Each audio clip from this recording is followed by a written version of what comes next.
O night divine. Oh, hello there. Come in. You're just in time. Sit down, please. Oh, that's so much better. You see, I have just been given this remarkable Christmas story that I guarantee you have never heard before. So get all comfy cozy, get those ears opened, and let us begin. 'Twas the night before Christmas, and all through the house, women should not vote and keep quiet as a mouse. What? I'm sorry, is this the right story? Just go with it. We promise it'll sell. Okay, if you say so. When what to my wondering eyes should appear but demon gaze trying to make the youth queer. Okay, are we sure this is the right book? You want to make money in 2025? This is how you do it, kid. Not sure if I want it that bad, but okay. And I heard him exclaim ere he drove out of sight, woke DEI hires, I'll dox you tonight. Okay, you know what? Okay, what even is this story? Oh, Jesus Christ.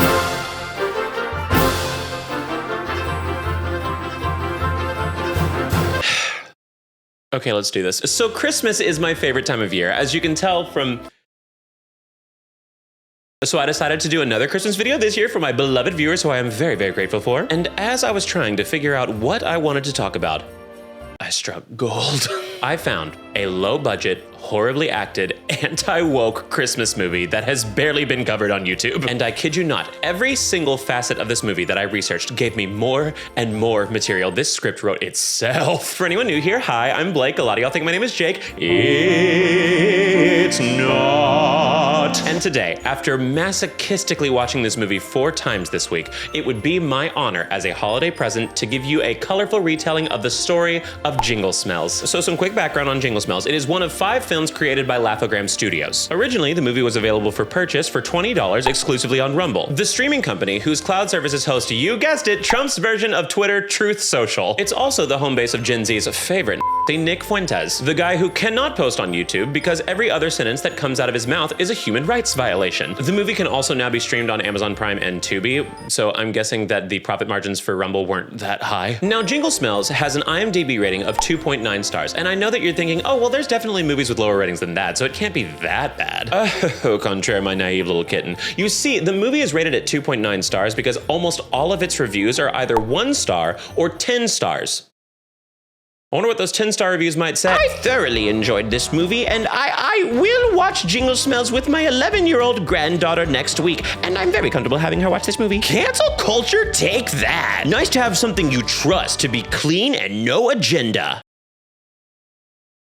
If the ratio of likes to dislikes on that comment wasn't proof enough, just trust me, it's definitely got an agenda. But now the stage has been set, and I do believe that we are fully ready to dive in to Jingle Smells. So the movie takes place in the made-up town of Pativa, New Mexico, and our opening scene starts in a jail cell that looks eerily similar to one used in a challenge on Drag Race. Get those nuts away from my face! Our first lines come from none other than Fox News correspondent Sean Hannity, who announces that the actor Mason Stone has been canceled on social media because, and I quote, he is pro-God, pro-military, pro-America. All of this, of course, being reported on a biblically accurate police laptop that could survive a bomb next to a little pink landline. During this captivating monologue, we see a prisoner playing the ukulele that he apparently got to just bring into the cell for some reason. Adding, of course, to the ukulele discourse cinematic universe, he is then immediately let go because he's not a real perp.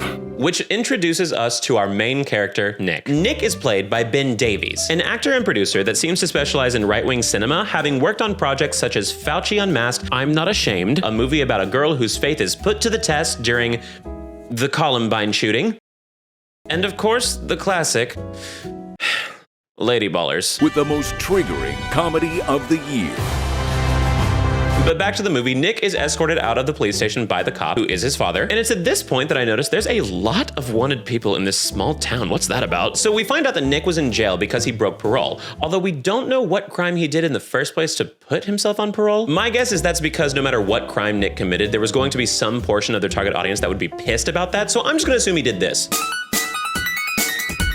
So Nick's dad smooths it over for him because He's a corrupt cop, I guess? It feels like this conflicts with the narrative they would want for a cop in this kind of movie, but honestly, tip of the iceberg, we'll get into it later. So he is let out of jail, but there's a condition. What is it? You're getting a job. now it's at this point in the video that I should probably warn you that a substantial amount of elements in this movie are weirdly porny. The cop saying there's a condition, the terrible set, the even worse lighting, the lady cop wearing high-heeled boots. Like, work, diva, but there's no way that's government regulated. But like, look at this shot. I've seen this film before, and I had to close a lot of pop-ups to see it. Now, as we all know, so far this movie is absolutely terrible, but you know what's not terrible? The sponsor of this video, CyberGhost VPN. Listen, my besties, it's 2025. People be snooping. Plenty of eyes are on you every single time you go online, and going incognito mode does not fix that. Something I figured out after Googling Human Shrek hundreds of times, but that's another story. Your internet service provider, your school or work's IT program, even your home router can track what you do online. And that is where CyberGhost VPN comes in. With over 38 million users worldwide and over 20,000 excellent reviews on Trustpilot, it's one of the most reliable VPNs out there. Before you browse, simply select one of their over 100 locations to encrypt and reroute all of your traffic through their secure servers. This way, no one will ever know about your online activity.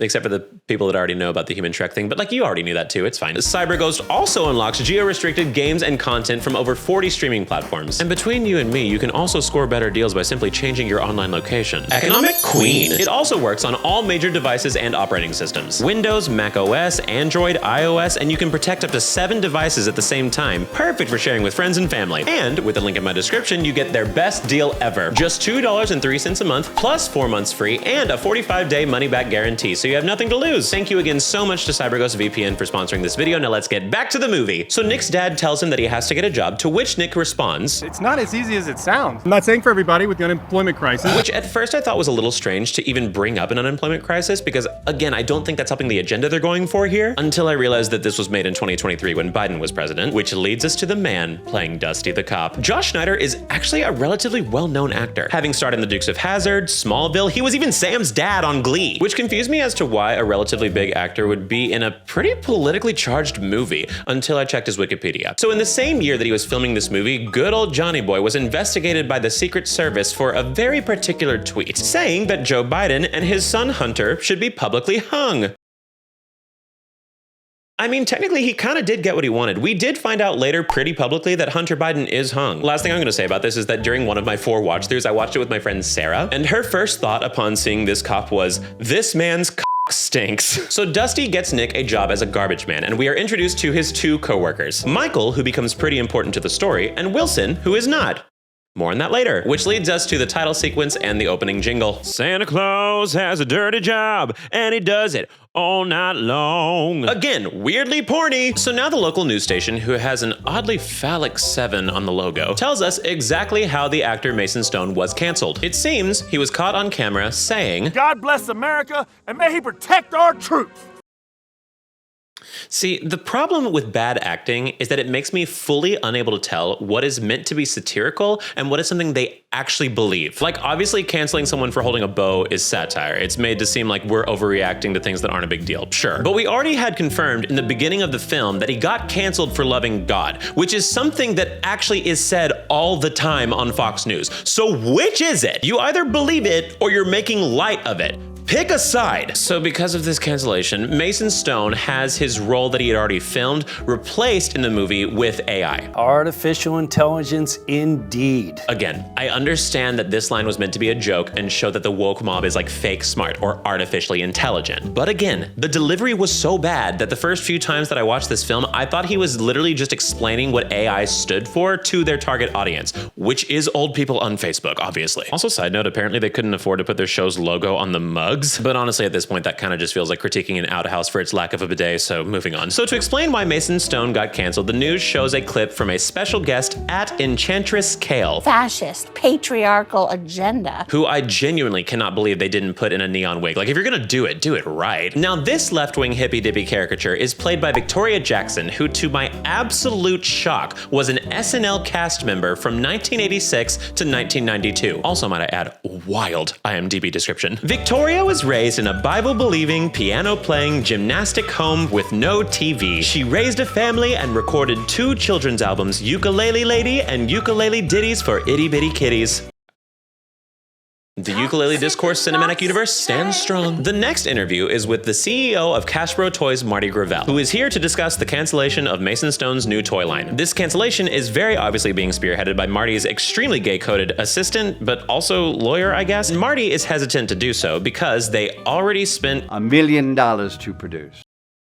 Okay, first of all, garbage scriptwriter. If the first number you think of when you think, I need to come up with a big number for this script is exactly 1 million. Second of all, Hasbro Toys is very obviously just Hasbro Toys, a company valued at over $11 billion. $1 million means nothing to them. And this leads to our final IMDb dive of the video, I promise, but oh boy, is it the best one. You see, Marty, the CEO of Hasbro Toys, is played by Eric Roberts, the previously estranged brother of Julia Roberts and the currently estranged father of Emma Roberts. And you may be thinking that's all well and good, but like, why does his face look familiar to me? And I can tell you why. Because statistically, it is almost impossible that you have not seen Eric Roberts' face in either a TV show or film at one point in your life. He has 800 film credits and 94 upcoming projects. Oh my God, it was 94 when I was writing this script. He literally released a movie as I was editing this video. Jesus Christ. Now, this is all just from comments I've read online, so take it with a grain of salt, but allegedly, Eric Roberts will accept any role that is offered to him as long as he can film it in a single day, or he can do it via green screen. But genuinely, I do not think this man has ever turned down a role. And you wanna know how I know that? Because this Oscar-nominated actor accepted the role of Talking Cat in, you guessed it, Talking Cat. That's the problem with you humans.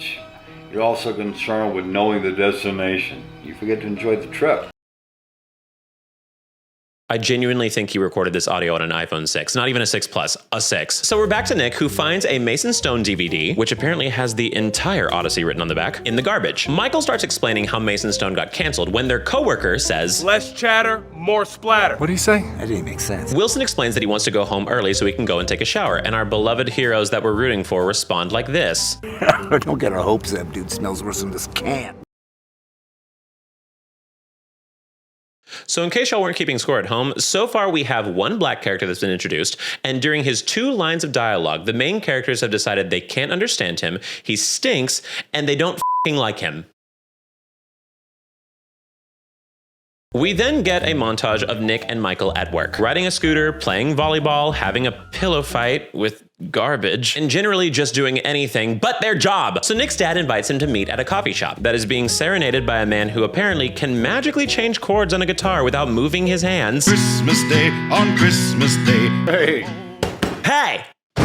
Dusty says Nick looks good, and Nick responds with, I'm a regular Chris Cuomo. and yes, you guessed it, Chris Cuomo is the brother of New York mayoral race loser Andrew Cuomo. And yes, he did lose his job at CNN for defending Andrew after he harassed half of his staff. And yes, Nick did just inadvertently call him hot. Dusty tells Nick that he's doing great at his job You've been killing it on the job. and has more to offer than being a garbage man. After 1, he just got Nick that job, and 2, we just saw a montage of Nick literally not being good at that job. We also find out in this scene that Nick and his dad are both veterans that served in Afghanistan, and that Nick still has some PTSD, and that's what's led to his life of crime. This exposition is of course ruined by the fact that the musician is in the background playing his guitar while there's no music being heard in the cafe.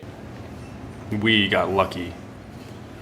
So Nick's dad basically tells him that he needs to improve his life because his dead war friends can't, and Nick heads out. So Dusty calls his girlfriend and tells her that he missed her call because he was at coffee with Nick, even though it's clearly been like 6 hours since then. And Dusty's girlfriend, in the worst lit bathroom I have ever seen, complains that he spends way too much time on his PTSD-ridden veteran son and that he missed dinner with her. Sitting alone in a restaurant by myself. Alone implies by yourself, you don't have to say both of them. Also, why is Dusty wearing a wedding ring? You're not married to her. Let's forget about Nick for a while, okay? You do not have to do that for me. That's literally what you just asked for. What the f— So now we're back to Nick with another porny shot as he oversleeps for his shift at work. So good at his job, by the way. And it's worth noting that the guy that just made fun of his coworker for smelling bad lives like this. That picture frame doesn't even have a picture in it. Lock in, Nick. So Nick gets picked up by Michael to start their shift. We don't see Wilson again until the end of the movie, by the way. They literally just needed an excuse to be racist. Michael, giving a masterclass in overacting, tells Nick that they have a new gig to pick up some stuff for the landfill and how Wilson said the guy hiring them is weird. Wilson. Our Wilson said a guy was weird.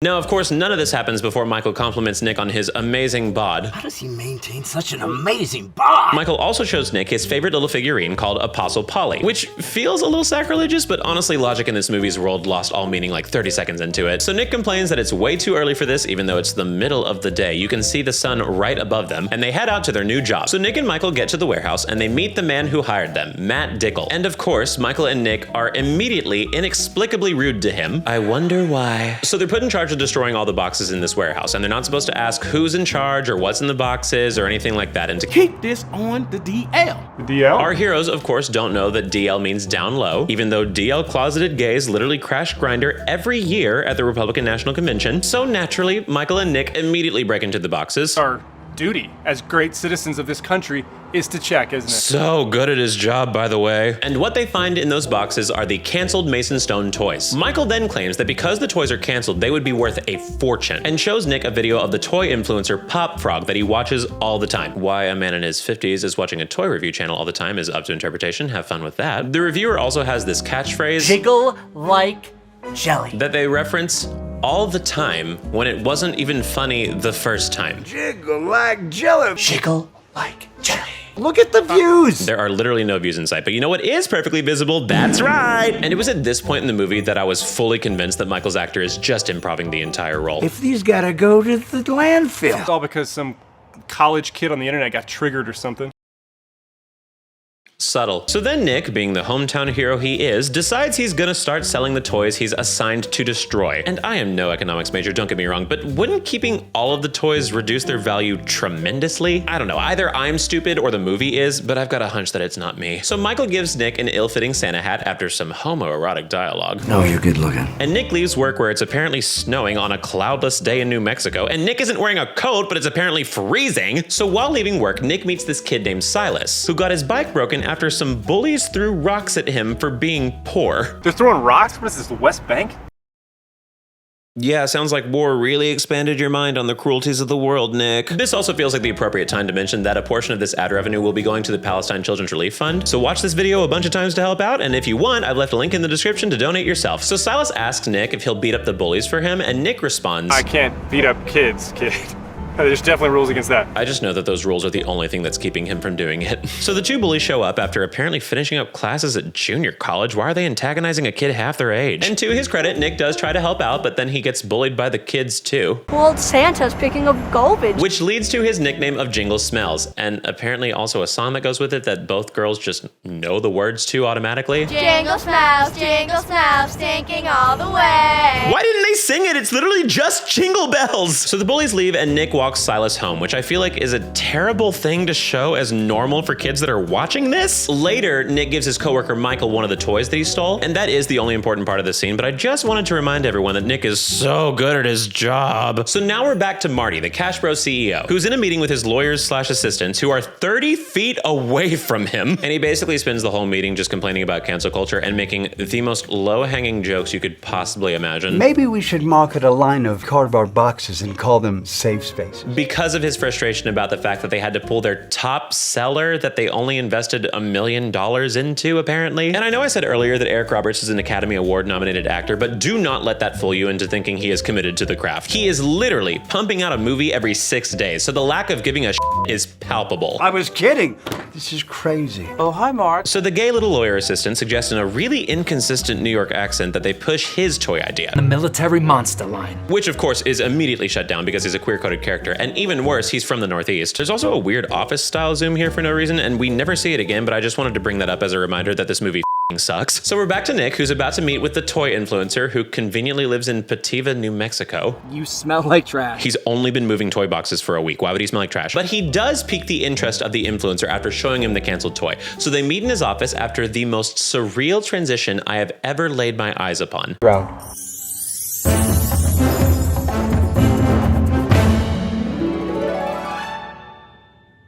You don't know squat about So Nick agrees to sell the toy to the influencer for $200, which the influencer later in the movie sells for thousands of dollars. Nick, you're a idiot. What if I told you I had more? Again, I don't think they have that much value if you keep giving him more of them. So we're back to Dusty, and he is currently having dinner with his girlfriend Lisa, which is serenaded by the same guy as the one in the coffee shop. Again, not moving those hands in the least. Lisa is frustrated that Dusty's loaned his son money and says that Nick is a grown adult and needs to fix his own life. Let the broken winged bird fly. Again, I don't think that telling the war vet with PTSD to f off and figure it out is exactly the message you want to be going for in a Christmas movie. Like, Diva, I'm not exactly the biggest fan of Nick either, but like, are we supposed to be rooting for her? She kind of comes off as a homewrecker. In perfect timing, Nick shows up and pays back the money he owes his dad, which feels like something that Nick could have done at any time, not necessarily during his dad's date, but maybe the corrupt cop is also a loan shark with a deadline, who knows? Well, do you remember that $1,000 you lent me? In case you missed that, yes, that was the worst spit take I've ever seen on film. So Dusty starts to get suspicious that his son has that kind of money, but Lisa says to just go with it. Dusty, we're not gonna have an intervention. Again, she seems so lovely. Meanwhile, Marty the CEO has just been informed that the canceled toys are being reviewed by the toy influencer. With Rumble still plainly in view, worry not. And obviously he is pissed as hell and wants to find the thieves that are responsible for this, after destroying the ugliest sandwich a human could possibly make. So at this point, Nick is feeling kind of bad that Silas, the poor kid, isn't gonna get any toys for Christmas, so he leaves a canceled toy at his house. And accompanying that toy is a note saying that it's from Jingle Smells. And now Silas is officially an accessory to burglary, truly the gift that keeps on giving. So Silas finds Nick to thank him for the toy, and oh my god, I cannot even begin to describe the walk that he does in this scene. I have only ever seen a walk like this one other time in my life, and it was this. I am gagging for you, come on back.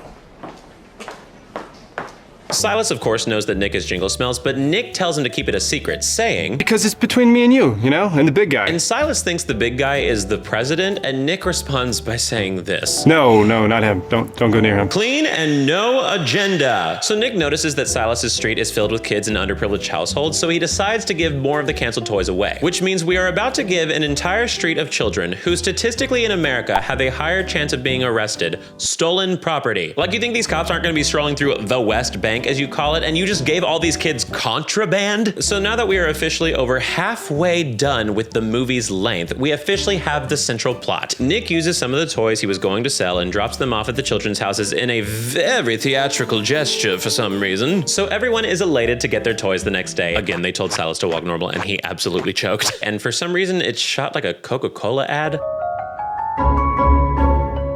Also, for some reason, the truck doesn't move, they just move the camera to make you think it did, which does make me believe that either Nick or the actor playing him have a DUI under the belt. So the story of Jingle Smells delivering the toys to the kids makes the local news, and we get shots of the joy of the children and adult actors that really needed their SAG card renewed. It's a Jingle Smells miracle! I don't even think he cares if you've been naughty or nice. Yeah, because he gave you stolen goods. He's inherently naughty. So we're back at the coffee shop, and the guitar player is now mixing it up a little by finally moving his hands, but now is playing the same chord. Nick meets with his dad, who apparently is never on duty, and the absent cop starts to question how Nick is getting his money. During this conversation, Nick gets a call from the toy influencer, who tells him to stop giving the toys to the kids because it's making the CEO track them down easier. I don't really know how him selling the toys is any different, but I digress. So Nick's dad overhears this conversation on the phone, but to him, it sounds like a drug trade. I can get more. All right, but this is the last time. But being the corrupt cop that he is, he doesn't do anything about it, but gives Nick a stern warning. Nick, I will bust you. Again, porny. Our next scene has Nick and Michael heading back to the warehouse where they find out they've been fired because they're accused of theft, which they're pissed about even though that's exactly what they did. They're also being complete smartasses to their boss even though they literally just got caught committing a crime.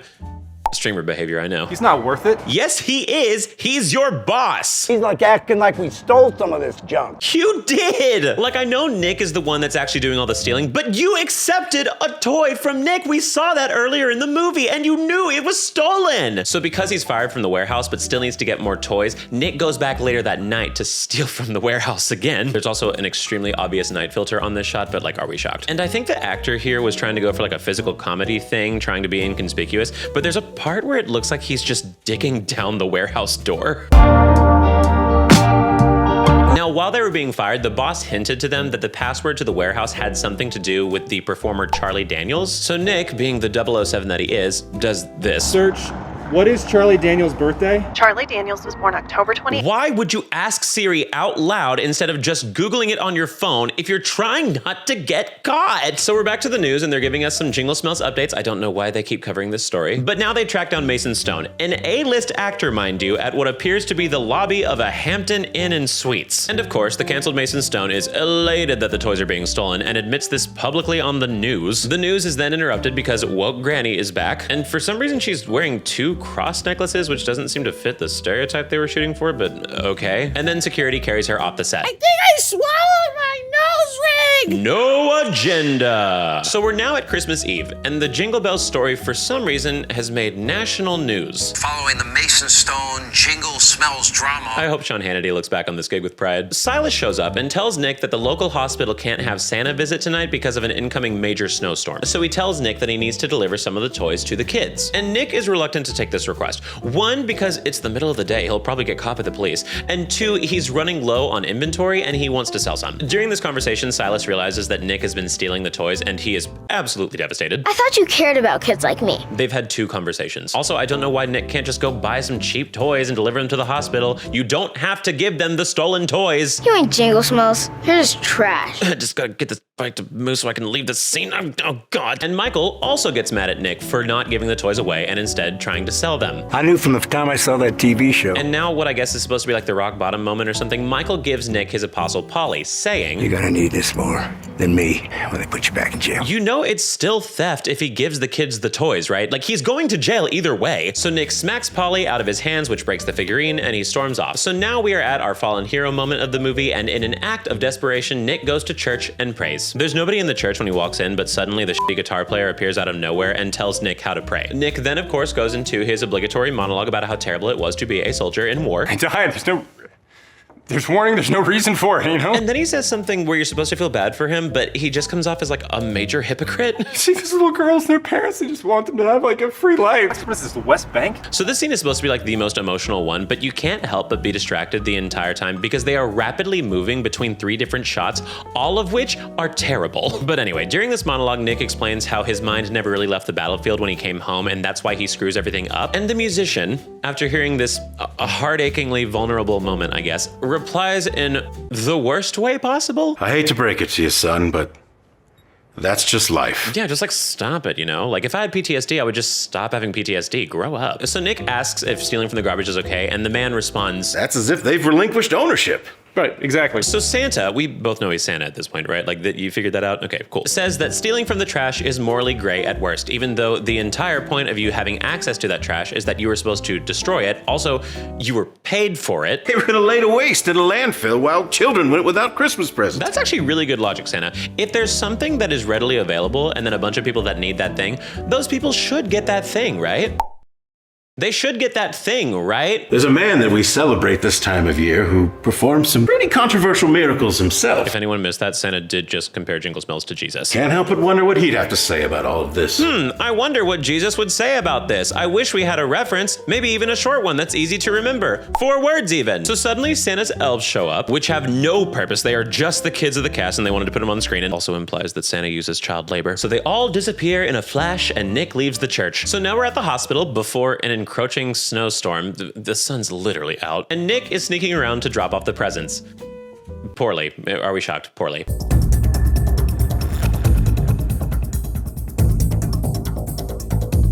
Like that lady absolutely saw you. You're not even hiding on the right side. Also, he chunks a garbage bag and it makes no noise for some reason.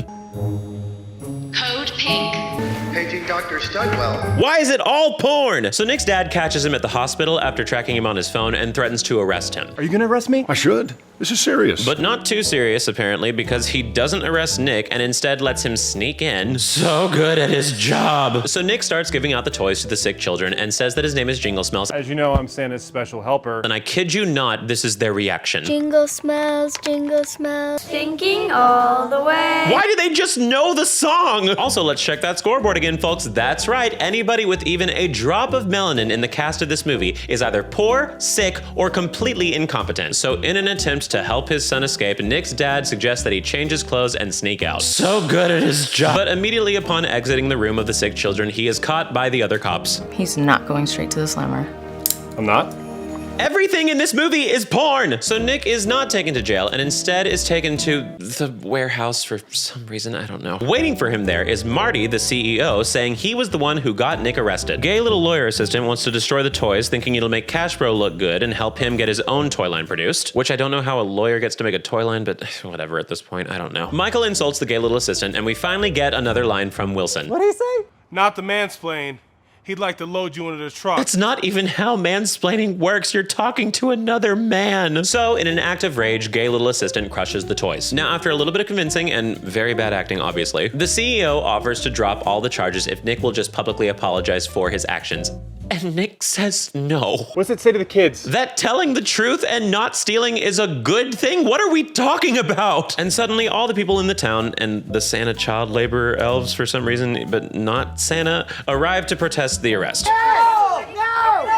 The dad's girlfriend and Silas, a literal child mind you, somehow walk right past the police barricade and tell them to not arrest Nick. He broke the law, Lisa. Why does he know her name? They literally never met in the movie. Come on, writers. Lisa tells them Nick's story has gone worldwide. And arresting Nick would make Cash Bro look bad and make them lose sales, and they all break into their song of protest. Jingle smells stinking all the way. Why do they all know the words? When suddenly Mason Stone arrives and breaks through the police tape, what are these cops even here for? So he also tells the CEO that he can't arrest Nick, and the CEO is just like, good enough for me. So he decides not to press charges, even though I'm pretty sure if you're caught by police committing theft, it doesn't matter if the person that you stole from presses charges or not, you got caught doing theft. And because this movie is so quirky, Marty instead decides that he wants to arrest gay little lawyer assistant. Arrest my lawyer. Arrest me?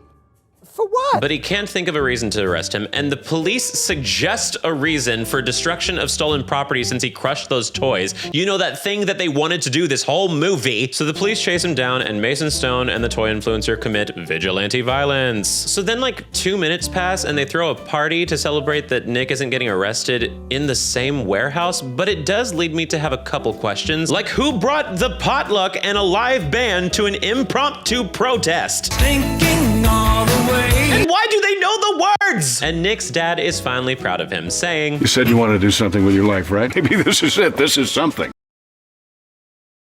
his thing is stealing, Mr. Policeman. So we're finally to our epilogue, and Mason Stone is uncanceled and is now about to star in his next film, Jingle Smells. The toy influencer keeps on making videos for his channel and is not arrested for some reason. Cash Bro decides to move their entire distribution facilities to this podunk-ass town that we've been in the whole time, and releases a new Jingle Smells toy with a garbage truck with cop lights? And we get one last national news announcement from Sean Hannity. Not only is this man not a thief— Yes, he was! Don't y'all defend billion-dollar companies for sport? What is your goal here? Nick's agent wants him to dive in full-time for this Jingle Smells movie because it's gonna be his big break. But he turns down the fame to stay a garbage truck driver after having done maybe 3 shifts. Nick then gives Michael back the fixed Apostle Polly, which makes no sense because Michael had at least one of the pieces when it broke. But Michael says he doesn't need it anymore because he has a new favorite figurine, the Jingle Smells toy. So they ride off into the sunset on the garbage truck, and they have a snow falling effect for like 2 seconds and then just give up halfway through the shot. We are then shown at the very end that Sean Hannity is the executive producer, and oh, this actually makes a lot more sense now. And that is the movie. We now know everything there is to know about Jingle Smells.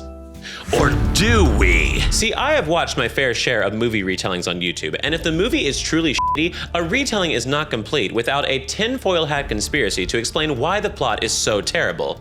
So let's get started. So we have Nick. Nick is Jingle Smells. At this point, this is a given. Now, there are multiple implications throughout this movie that Jingle Smells is a holy figurehead. Santa comparing him to Jesus, Michael replacing Apostle Polly with the Jingle Smells figure. So of course I couldn't help but wonder, why is everyone holding Jingle Smells in such high regard, bordering on religious idolatry? But then it hit me. It all made sense. Jingle Smells does not happen in the same universe that you and I inhabit.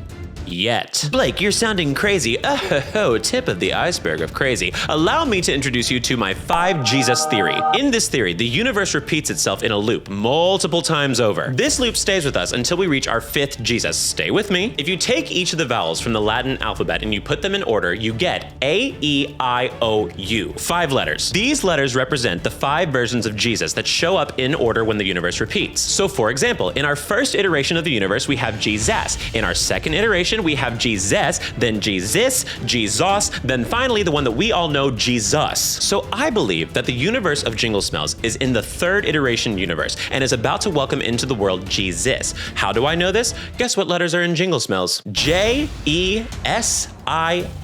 Jesus. So Jingle Smells is the Jesus of this universe, his name granted to him by the oracles. The oracles, of course, being the two girls throwing rocks at the poor kid. So Santa's purpose is to help Jingle Smells ascend to his true calling, helping us transition in the universe from Jesus to Jesus. But Blake, they talk about Jesus in the movie. Correct, but in this world, Jesus is not history, but prophecy. You see, once Jingle Smells ascends to Jesus, we can finally move about the timeline and go to the next iteration where they'll find Jesus as their next prophet, and then move to the fifth universe where we'll find Jesus. And once humanity achieves the Jesus universe, their souls can finally know peace after having to repeat their lives 4 times prior. You see, humanity's souls cannot be wrested from Jesus alone. He's not powerful enough. Biblically accurate Jesus was pretty woke. He hung out with the poor and he didn't really like people that coveted too much money. But Jingle Smells, aka Jesus, doesn't really care about that as much. He's not as self-actualized. Jesus is an incomplete version of Jesus, which is why he's okay with casual racism and doesn't see a problem with the streaming service Rumble. We also have evidence that these same souls have had to repeat their lives, because in the movie at the very end, Wilson says, I used to be a spaceman. You see, during this whole movie, they want you to believe that Wilson is crazy, when in reality, he just has access to his past lives of the previous 2 Gezi. This also explains why everyone knows the lyrics to Jingle Smells. It's a possession. Everyone in this movie that's singing Jingle Smells is in a trance-like state brought about by Santa to help Nick ascend to the level of deity. Okay, so we have Nick as Jesus for this universe, but who were the prophets of the previous 2? Now, the first universe, I can't tell you. It's been far too long, we have no evidence. But the second universe, I know exactly who that prophet is. Apostle Polly. I didn't talk about this earlier because it's not very important to the plot, but during the movie, at either the end or beginning of certain scenes, there are 3 different occasions where it shows the end of another movie. Suing Santa, Santa's Come Home, and the Apostle Polly special. And every time I watch this movie, those scenes trip me up. Why were they there? If these were just in the movie artistically, it would make no sense. It would just be a bad movie, and that simply can't be the case. But I figured it out. The movies are the passing of the torch, or the end of that cycle. First from God to Jesus, then Jesus to Apostle Polly, aka Jesus, then Jesus to Jesus, aka Jingle Smells. Which is why the final movie ending is the Apostle Polly one. It's the end of her reign. So after finishing her services as Jesus, Apostle Polly has passed the torch on to Jingle Smells. And we see this happen ceremoniously when Michael takes the preference of the Jingle Smells action figure over Apostle Polly on his dashboard that Nick repaired even though he didn't have all the pieces. His first miracle! And they ride off into Jesus heaven where he will reign until the next universe when Jesus is crowned. And with all of that, the Jingle Smells universe finally makes sense. Or it's just a bad movie. I guess that could also be a possibility. Thank you so much for watching this video. If you enjoyed it, please make sure to like, comment, share, subscribe, notification bell, all that good stuff. If you liked it a lot, maybe watch it again so you can get a little bit more of that ad revenue in there as a little Christmas present for me. I also stream a lot on YouTube Live and Twitch, so please go follow me there. I actually do a lot of watch-alongs of terrible movies, so if this is up your alley, you're in for a treat, baby. I also have a podcast. If you want to hear me yap some more, me and my co-host release a new episode every single Monday. And thank you again so much to CyberGhost VPN for sponsoring this video. If you want to get the best deal up for grabs, then check the link in my description. And once again, if you have the means, there is a link in my description to donate to the Palestine Children's Relief Fund. Could be a nice thing to do for the holidays. And of course, I wish you all a very happy holidays, but we cannot finish this video without finding out what have we learned. I think the moral is to never be afraid of pursuing your dreams, because even if pursuing your dreams results in a terrible movie being made, you can rest assured that Eric Roberts will accept a role in it.